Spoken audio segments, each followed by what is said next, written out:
Today is May Day and I'm in Amsterdam again in the River of Herbs orchards and just having a little look around at how things have changed since I last made a little video. We've got, the main feature here, I'm in the fairy orchard, the one with the big cherry blossom tree, and you can see here that we've still got loads of wild garlic, but it's going to seed. So at the back there, the white flowers, that's the wild garlic, the Daslook flowers. But in the front, it's turning into seeds. So, excuse the grubby hands again, been gardening again. Here we are. So you can see the seed heads come in little triplets, and inside of each one of these little green bulbs is a lovely seed. At the moment they're white inside, and later they'll ripen and become black. At the moment they've got a really strong flavour, and they're great to pick a few of them, especially from areas like this here that I'll come to, sort of the edge of a path, where otherwise those little seed heads will fall over into the path and they'll quite quickly populate it with wild garlic next year. So that's the best place to take seed heads from.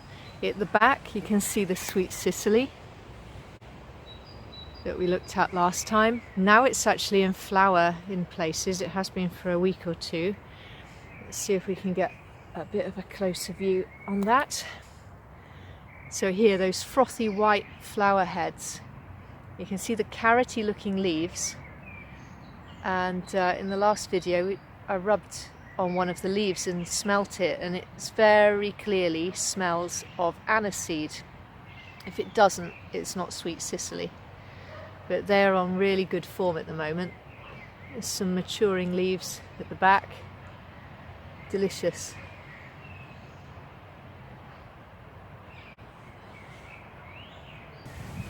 This one here is called Acanthus. It's a really quite a striking looking plant, and now that the wild garlic is dying back around it, you can see it's got quite some stature to it. It is a herb. I don't really use it for anything, but apparently it's quite good for use in burns. Need to look into that one a little bit more, but it's just too beautiful really to do anything with, and fairly soon it will come up with a really proud flower spike up through the middle and then tall purple flowers. It's very handsome.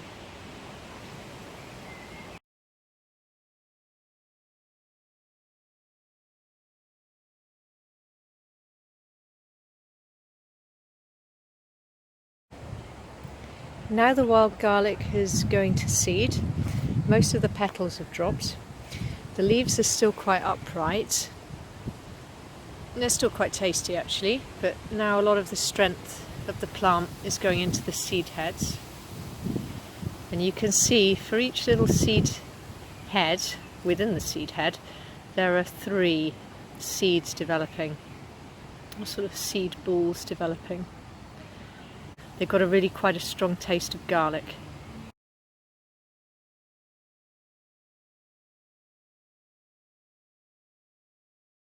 Let's have a look at the ground ivy. That's in flower and very pretty at the moment. Very tasty too, easy to make food from. So little purple flowers. I just put a finger next to it, you can see how small the leaves are.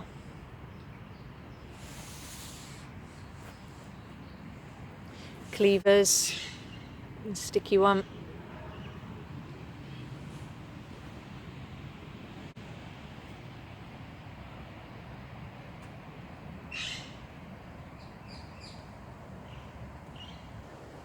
Over here the currant bushes had their flowers, and now it looks like they're setting fruit. See them hanging down, and then under here you can see how tall that small comfrey is becoming. We looked at last time. It's really tall.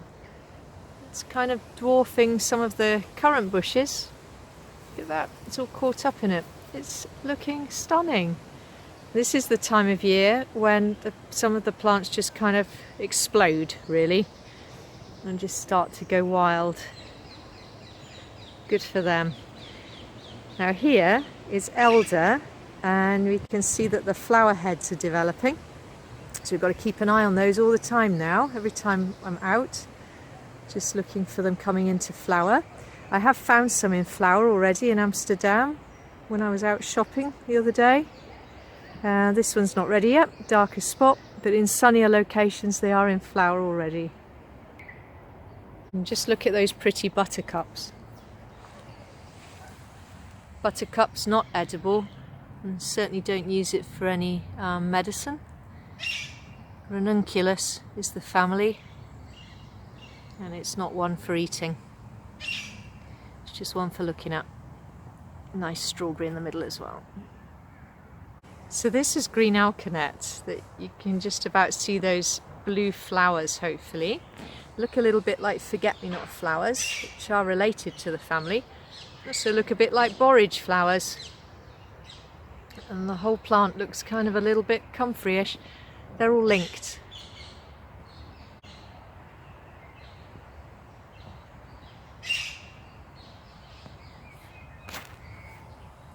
It's a small comfrey.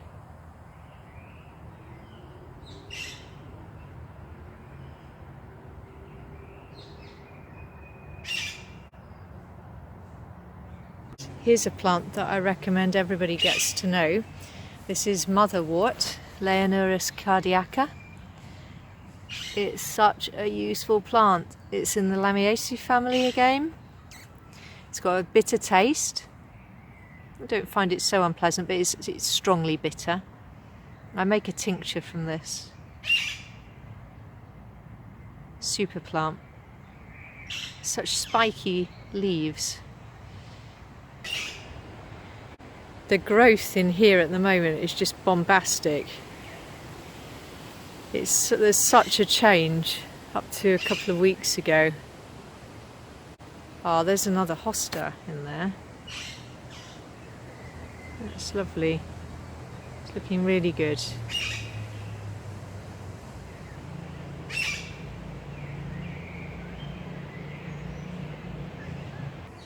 Oh, this is interesting for me to see. The yellow dead nettle here looks really unhealthy actually. It's quite dry. It's covered in a fungus. That doesn't look too good at all. First time I've seen that here. So it's clearly struggling.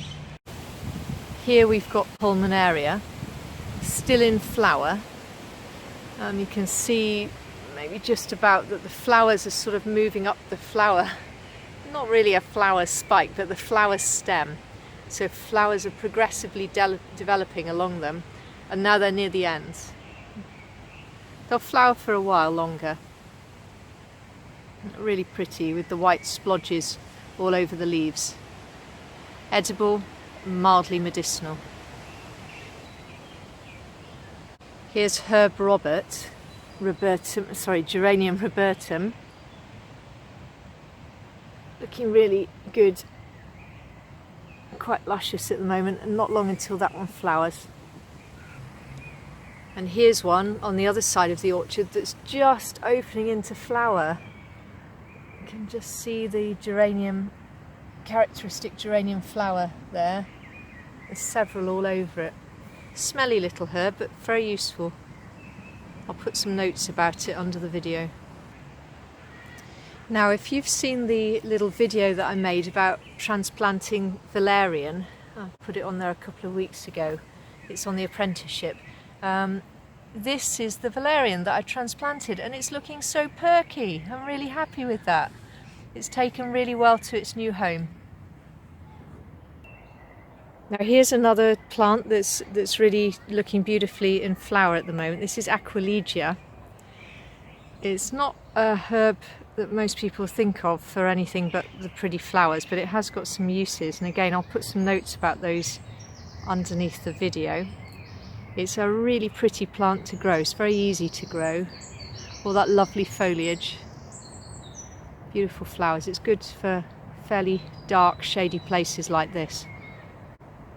Now I've been working in the mushroom orchard this afternoon, just a little bit after work, and just wanted to put in a few more flowers. As you can see at the moment, it's quite pretty. It's got the big compost heap there, the willow edged compost heap. And there's lots of wild geraniums, and there's some wild garlic in there, but apart from that it's not very flowery. So the idea is to get some more in, and I'll show you what I've done today. So I moved from my Folkestown, my little garden house garden, some of this plant. It's called Aquilegia, or Ajuga, not quite sure which way you'd say it actually, but it's a very interesting plant in the Lamiaceae family. Can you see it there? It's quite dark purple. Pretty plant. It grows really, really easily. It spreads well, and in this sort of environment where it's very dark and shady, it's not going to spread out of control. Popped another little Aquilegia behind it. It's just going to come into flower quite soon, and lots of self-heal. Here's a self-healed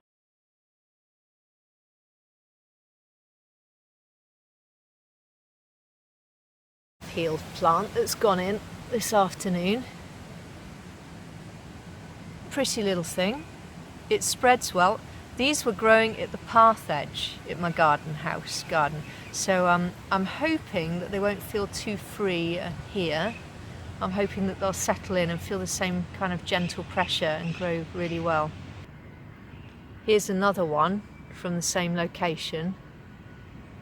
This one has grown quite a bit during the week actually, while it's been on my balcony waiting to be moved over here. It's a really useful herb, and one I recommend that everybody gets to know. The strawberries are flowering quite nicely. These are real strawberries. Looking really good. And some of the hostas. And towering up above them here, this is garlic mustard. Solomon's seal. This is one of the plants I was the most excited to put into the gardens here several years ago, and this year seems to be the best it's had. It's a perennial. It's edible, at least the tubers are. But I don't think I'd ever want to dig it up and eat it. It's just so pretty with those little hanging bells there. Solomon's seal. Now here we've got some wild garlic that's only just going to seed. I don't know if you can see in the flowers there, at the base of individual flowers, on some of them you can see that they're turning into 3 seeds.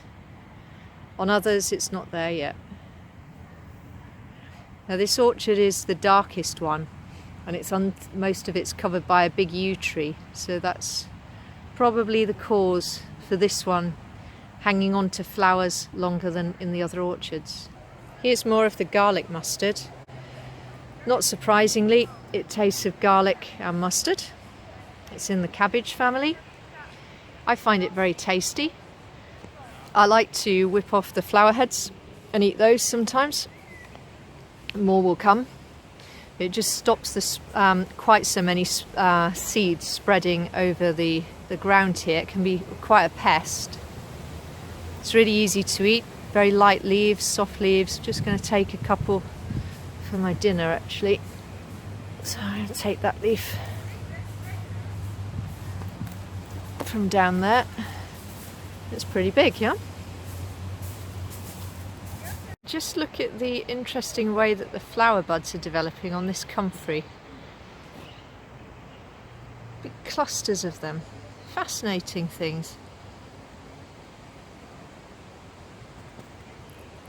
And the last plant that I want to show you today is this one, Pennsylvania pellitory. It's a really interesting plant, and it's said to be an incomer from, well, Pennsylvania. I don't know if that's true or not, but hence the name. And those little flowers that you can see are very difficult for people who have asthma.